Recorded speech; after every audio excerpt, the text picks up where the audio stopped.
আসসালামু আলাইকুম। আমি ডাক্তার ইজিমুল হৃদয়, ম্যানেজিং এর চিফ কনসালটেন্ট চৌমাথা।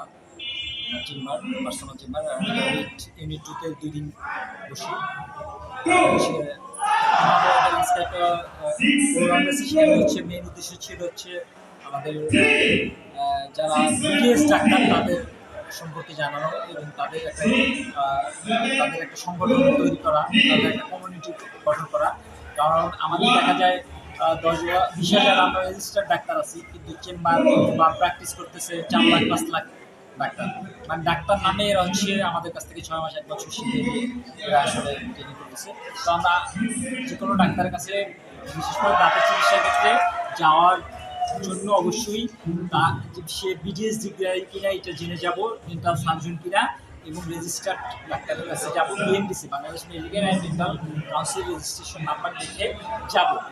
যদি আমরা অল্প টাকা, কিছু টাকা বাঁচাতে গিয়ে বরং আরও বেশি ক্ষতি করে ফেলি, সুতরাং অবশ্যই ভালো জায়গায় ট্রিটমেন্ট করাবো। এবং যাদের আর্থিক সমস্যা আছে সেক্ষেত্রে আমরা অন্তত শেরবাংলা বা যে সরকারি যে হসপিটাল আছে সেখানে অন্তত যারা উপজেলা স্বাস্থ্য কমপ্লেক্সে আছে বিসিএস করা তাদেরকে